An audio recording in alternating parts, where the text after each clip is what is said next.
Good evening and welcome to the October 8th, 2018 meeting of the Pequannock Township Council. Miss Myrtle, am I saying that? You are. Sorry. Requirements of the New Jersey Public Open Meetings Act. Notice this meeting is included in the annual meeting notice, which is filed in the office of the township clerk, posted on the bulletin board of the municipal building, published as a legal notice in this building in the newspaper and distributed to all persons requesting notice for this township policy. Is it coming from the computer?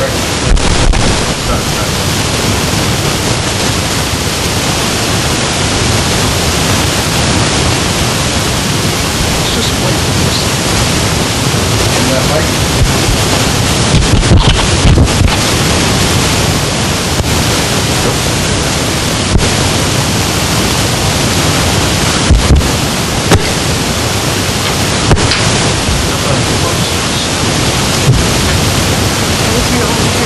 Okay, if you shut it off, turn it on again, Michelle.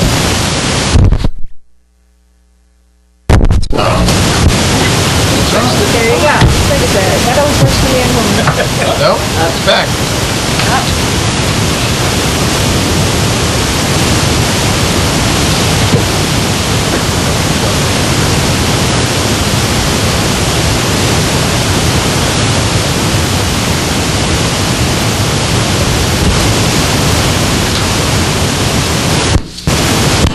Oh, it's rich. Shut your Nothing. Not mine. Nothing, it's only you, Rich. It's rich. Shut it off. You don't need that. Fix it? You fixed it. No touch. Perfect. We'll have to put that in the budget for a new microphone. That's all. Service call. Okay, please join me for the Pledge of Allegiance, followed by a prayer and a moment of thanks for individuals serving our nation. I pledge allegiance to the flag of the United States of America and to the republic for which it stands, one nation, under God, indivisible, with liberty and justice for all. Most gracious Providence, we ask that you bless this governing body with an abundance of wisdom and understanding so that every deliberation will result in actions which will promote the common good and the general welfare for all the people of Pequannock Township. Amen. Amen. The clerk will please call the roll. Miss Florence Lynch? Yes. Mr. Hurd? Here. Mr. Phelan? Here. Mrs. Russell? Here. Mayor Cole? Here. All right, next on the agenda is presentations, and there are no presentations scheduled for this evening. Reports from volunteers. Are there any reports or comments from any volunteers serving our community? Nothing from you, Frank? All right. Next on the agenda is public comment. This public comment period will be limited to a total of 30 minutes. An additional public comment period is reserved for later in the meeting. Individuals are requested to limit their questions and comments to 3 minutes. If anyone wishes to address the council, please wait to be recognized, come to the microphone, and provide your name and address for the record. All right, seeing none. We'll go to the manager's report. Mr. Brewer. Thank you, Mayor. Good evening, everyone. A couple of quick things. Item from a prior meeting. There was a question brought up last meeting regarding an ordinance that the Shade Tree Commission was recommending. Subsequent to that meeting, I met with staff as well as Mr. Oostdyke to review the different options. We put together a draft. We're going to be reviewing it and scheduling it for discussion with the council on the 22nd. We also need to address the list of tree species that are acceptable in our current ordinance because it's inconsistent with other prevailing documents. Best practices checklist is scheduled for discussion this evening. The best practices checklist is an experience I look forward to completing annually. The Department of Community Affairs has decided to implement whatever the current administration's policies are as opposed to enacting laws. They have suggestions. And we don't receive any consolidated municipal property tax relief aid. We only receive energy receipts tax, which are rightfully and legally ours. But they say if we don't score a certain number, they're going to withhold money from us. What money are they withholding? The energy receipts tax, supposedly. Withhold that one. That's what the indication is. The changes a little bit every year. This year there was a significant change in terms of the style. They had a number of questions where they were just soliciting information from us, as well as having a scored inventory. You needed to score a minimum of 30 points in order to not have any aid or money that's rightfully yours withheld, and we scored a 41.5. I'll go into more detail if we want during the discussion item, but one of the things we were penalized for was not trying to offload our health services to another municipal or public entity. As the council knows, and for the benefit of the public record, we serve not only the Township of Pequannock, but 4 other jurisdictions as the lead on a shared service. But still, based on this inventory, we received a penalty because we didn't try to get somebody else to do our health services for us. That is so... It's an interesting experience. With respect to the sewer rate discussion, as the council's aware, we've been working on getting a lot of information together on that. Our past practice has been to have a meeting at 6 o'clock in lieu of potentially a long discussion item. I didn't know if the council wanted to continue that and have a 6 o'clock meeting on the 22nd to discuss sewer, or if we wanted to just include it in the regular agenda. I'm okay with 6 o'clock works for me. I'm okay with 6 o'clock. Brian? 22nd. I have the Boy Scouts coming at 6 o'clock here. 4? Well, it's it's for one of their badges for council and interviewing us. I can move them up to probably 5:30. Oh, they're going to interview us individually? Well, as a group, and Why don't they do it at 7? they were going to come at 6. I was going to talk to them, and then they were going to be here at 7 for the rest of us. Oh. So I say yes, and I can move it around. Okay. The use of criminal history and salary information in making personnel decisions. New laws have gone into effect, not allowing us to ask people about their criminal history. The legislation was known as banning the box on applications. There's also new legislation that says you can't ask for salary history or use salary history to make a determination in a person's salary moving forward. That's kind of old, Adam. I have to have discussed this with the council so that in the best practices checklist, I could check off that I had discussed this with the council. But Okey dokey. this is old news? Correct, this is old news, but one of the questions on the best practices checklist was, have I discussed it with the council? So for the benefit of the record, I've now discussed this with the council. Check it off. So Thanks for bringing it to our attention. Thank you. It's represented in our personnel manual as well as other documents on the website. And then lastly, the Parks and Recreation Rangers report is included. Thank you very much. All right. Next on the agenda is public hearings, and we have no public hearings scheduled for this evening. Ordinances for introduction, and we have no ordinances for introduction. The next item is items for resolution. Ms. Liberto. Resolution 2019-203, authorizing tax office cancellations on Morris County Park property. Resolution 2019-204, authorizing tax office refunds, overpayments, or cancellations. Resolution 2019-205, authorizing utility office refunds, overpayments, or cancellations. 2019-206, authorizing release of designated escrow deposits.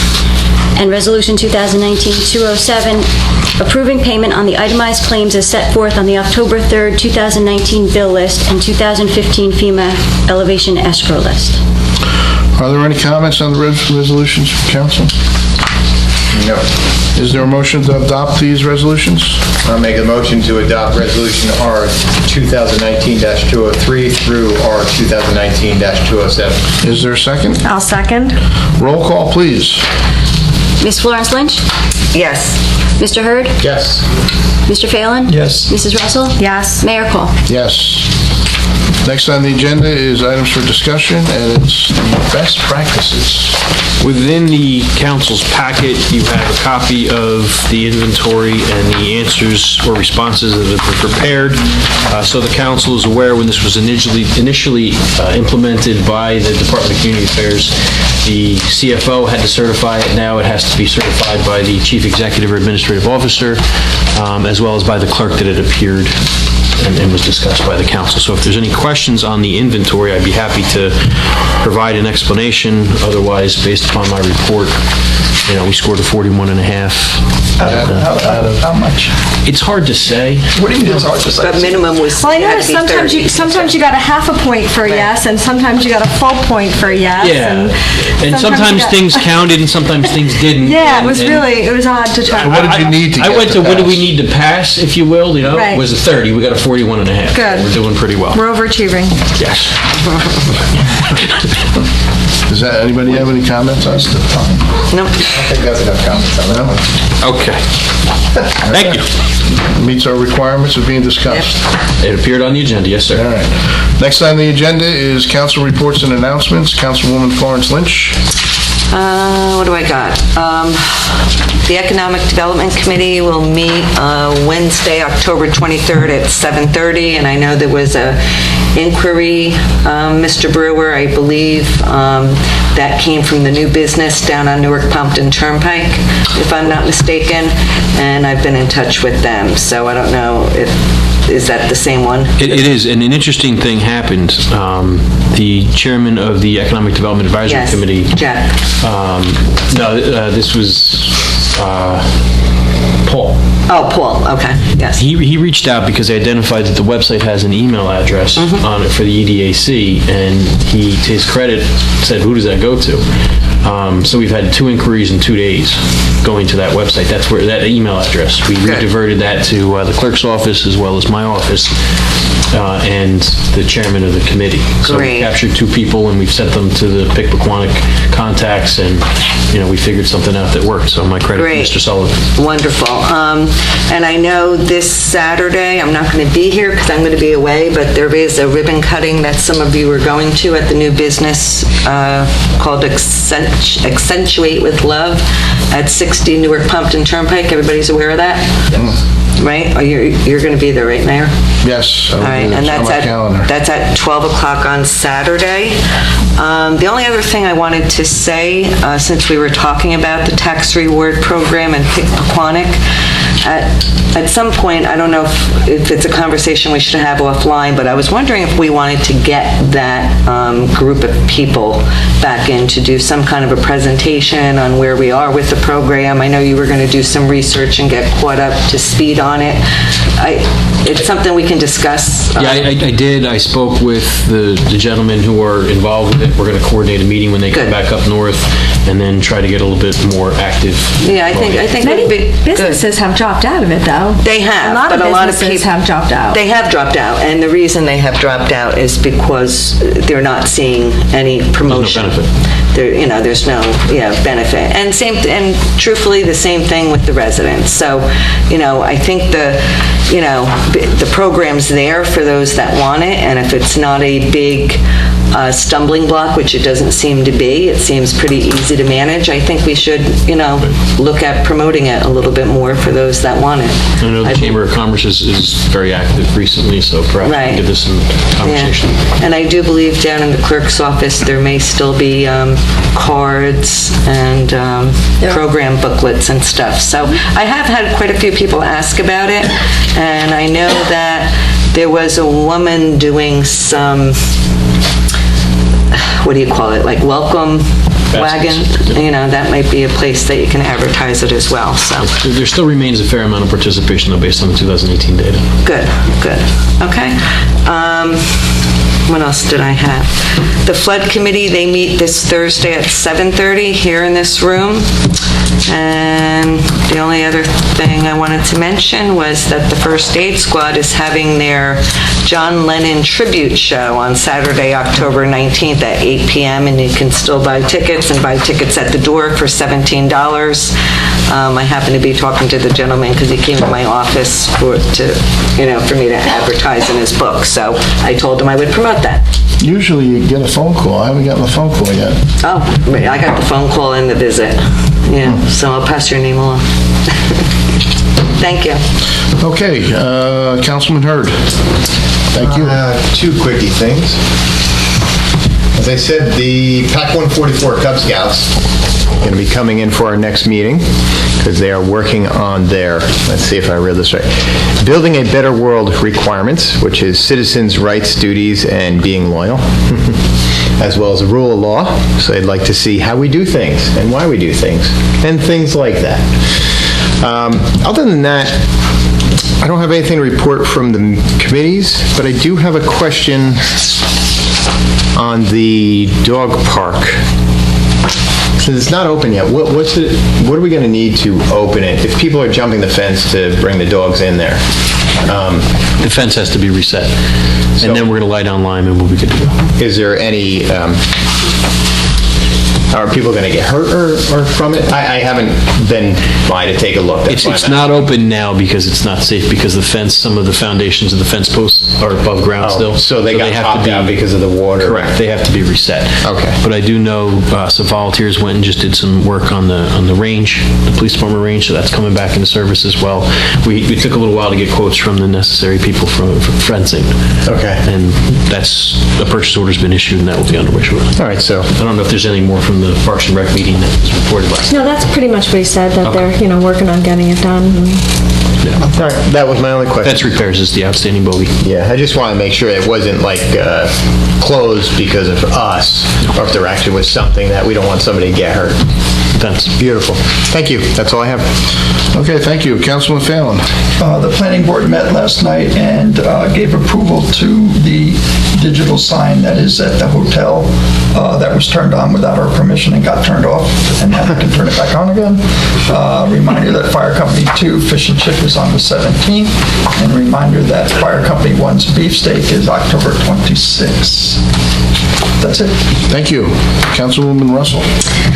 Parks and Rec, we met last night. The stocking, we stocked a bunch of minnows at Woodland Lake to help feed the fish, to get the fish bigger. We did institute a catch and release policy, and that seems to be doing well. Parks and Rec is very happy with the job of both rangers. Vanessa and Jacob do a great job.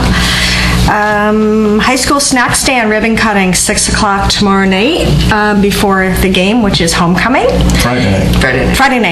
Friday night. Police are selling bracelets, $3 a piece. They look like this. All money's donated to Susan B. Komen Foundation for Breast Cancer, and you can pick them up at the police station. Environmental Committee meets tomorrow. Hazard waste drop-off is on the 19th at PV Park between 2 and 5. Just check the website and it'll list things that you can and can't bring. Some of the things that you can't bring is latex paint. If you need to get rid of latex paint, fill it with cat litter, let it dry, put it out for the regular trash. And Is that the same day? Is that the same day as Shred Day? Shred Day is this weekend. No, this is the 12th, right? yeah, Shed Day is the 12th, right? Yeah. All right, thank you. Chase Bank had the soft opening today, so they are open for business. There will be a ribbon cutting for Chase Bank on October 19th at 10 p.m., so if you're available. 10 p.m. 10 a.m., I'm sorry. Late, Dave. 10 a.m. They would like all of us there. They even asked for Adam, the police chief, and so I'll extend the invitation once Louise sends it out to everyone. That's the 19th, that's Saturday? Yep, Saturday, 10 a.m., ribbon cutting. I guess they're going to have a whole bunch of stuff going on that day. Free money. How is the soft opening? There you go. That was the soft opening. I stopped by. It's one of the more interesting banks I've ever been to. I still have the visualization of the red rope, and you wait in line for the 8 tellers lined up, and it's more of a modern layout. There's actually only 2 teller booths, and then there are 2, almost like super ATMs that you can do almost any transaction, including taking $3,000 out. It's well laid out. It's pretty. There's a nice wall with some stuff from Jones's Hardware. Nice. They're working out the kinks, but I did get to talk to the branch manager and the district manager, and they're doing well. Good. Last Wednesday, October 2nd, Melissa, myself, and the town manager went to North Boulevard Walk and Ride. I guess it's encouraging kids to, get out and exercise and not leave a carbon footprint by walking and riding their bikes to school. It was very well attended. There must have been at least 100 to 120 bikes there. And then they had a little parade of all the kids riding around the school. So It was nice. As Councilwoman Florence Lynch said, there is a ribbon cutting at 60 North Pumpton Turnpike this Saturday at 12 o'clock. That's in the old Allen Cabinet building across from Maresca. And that's... And then Friday, this last Friday, the town manager, myself, and Jennifer, the flood advocate, went to a meeting in Wayne with Congresswoman Mikey Sherrill. She had the Army Corps of Engineer, top guy there. Colonel Asbury. Yeah, talking about a whole bunch of different things, and believe it or not, the flood tunnel is back. They're talking about that again, huh? Right. Yeah, is back on the hot ticket, so. Yeah, the Torricelli amendment remains that prohibited any further expenditure on the flood tunnel, so there was discussion about that. The DEP commissioner was there as well. If the estimate is still accurate, which at the time it was $4 billion in 1990, there's a 25% match, so $3 billion to the feds, $1 billion to the state. I think there remain a number of high hurdles. Well, and my comment to that is, until there's another flood, nobody's really going to do anything. The colonel did say that the technology of boring underground has really advanced since the original design came out. So the original design was an 8 to 10 year project, and he thinks it can be done in 4 to 5 years now at a considerably, he didn't throw any figures, but he thought for less than what Couple was billion. originally. A couple of few billion. Couple Yeah, billion. so. And our presentation was essentially the Township of Pequannock is open to anything that works. Yeah. We've done buyouts, we've done elevations. If the flood tunnel is a solution that works and it eliminates massive risk and mitigates these costs from insurance claims, we support whatever works. I would, there was a number of people there from the Passaic River Basin, and I would say the majority of the people raised their hand when Congresswoman Sherrill asked, who thinks the flood tunnel is a good idea? I think there was 2 people that did not raise their hand out of the whole bunch of us, so we'll see what happens. Because everybody thinks it's a great idea, it's just that Yeah. ticket, that price on that. And then the colonel said that they'll have to do another study, Of course. which will take another couple of years. Yeah. Since we're talking about that real quick, did we get anywhere with the scientific resolution panel discussion, I know? Or no? We received notification via the County of Morris that the resolution panel was being convened from the National Institute of Building Standards. We have not received any formal communication from FEMA. They really dragged it out. It's going to be convened. Yes, Now we're thinking and- about a time. And we remain in regular contact with Senator Booker's office, who's been advocating on behalf of the township because the resident reached out to that office. So everybody's on board. We just haven't gotten anything formal back. We even followed up the rumor Right. we received a comment on with an email to FEMA. But I haven't heard back. saying, hey, we heard this, and we still haven't heard back. Awesome. All right, that's all I have. Next on the agenda is public comment again. If anyone wishes to address the council, please wait to be recognized, come to the microphone, and provide your name and address for the record. I see Mr. Spazzeri walking forward. Frank, I'll give you 5 minutes, being that... Thanks. Frank Spazzeri, 35 West Franklin Avenue. I was waiting for the reports because I had a couple of questions, but I thought maybe it would be answered. In regards to PV Park, have we gone to like Lincoln Park to find out We how have much they spent? discussed at the next meeting. Oh, you're going to do it at the next meeting? Okay. The master plan, Yes. how are we set up on it? When are we going to... The draft is being reviewed by the steering committee. A formal draft will be put on the website, I think, towards the end of this month. Okay, and then we'll be able to... Then anybody can review it, and then there will be public hearings and a presentation before the planning board. Okay. So if we have any comments, we go to Eric or we go to you? At that point, you go to the planning board. No, I mean, if You're always welcome to come to me with any comments. Yeah. At the point of the presentation of the planning board, it's the planning board's document. It's so ultimately we would have to be at the planning board meeting to voice our opinion? Anybody can always share anything with me they want. Okay. But the venue for the discussion will be the planning board at that point. Okay, all right, I think to thanks. Frank's point, he wondered if he could review it before it got to the planning board. And that's why it'll be up on the website. It'll be on the Before website. that, That's what correct. she said. For everybody and anybody, Right. absolutely. That's what he was I asking. don't think planning board is planning on voting on anything until December. Right. Yeah, there'll be a presentation, and then there'll be a potential future vote on it. But before that, the public will have lots of opportunity to review it. Yeah, I don't think it's going to be waited before December, probably sometime next year, maybe, No, November it's scheduled for the presentation, then December for potential. for us to vote on it, our planning board. That's another question. Is Eric going to come, when he presents this to the steering committee, is he going to come in front of the council here and give another presentation as to what he did? Or It's no, the just planning gonna board's be- document, so the presentation will be before the planning board. It's not the council's document. Okay. So he's finished with it then? When he Well- gives it to you guys and you guys say yes or no, then he's either got to We review it, do it over? We review it in an effort to provide any direction or any edits, comments, things like that. Then the whole planning team, including Eric, Jeff Janota, and Nicole Venezia from H2M, will make the presentation. And then there'll be questions and answers, and then ultimately after that, there'll be a public hearing and potential adoption. Oh, there will be a public Correct. hearing on it? Okay, Absolutely. thanks. But it's a public hearing at the planning board. Correct, before the Yeah. planning board, not before the It's a public township hearing before council. the planning board, Frank, not It is not the at a township council council's meeting. document. The planning board has the... Why can't he come here like he did at the beginning when he said he was going to do it and make a presentation to you guys so that the whole public can understand what's going on with it? The public has the right and is welcome to go to the planning board, which is the body that adopts the master plan, not the township council. Any other public comments? Seeing none, there are no minutes for approval. Are you out of pages by any chance? I'm out of pages. Yeah, I'm missing pages. We can wing it, Dave. Resolution authorizing closed executive session. Resolution 208. Resolution 208 to go into closed session. Do I hear a motion? A second? I'll second. All in favor? Aye. Mr. Mayor, if you wouldn't mind just noting for the record that there's no guarantee, but public action may be taken at the conclusion of public session. Public action may be taken at the close of public. What did he say?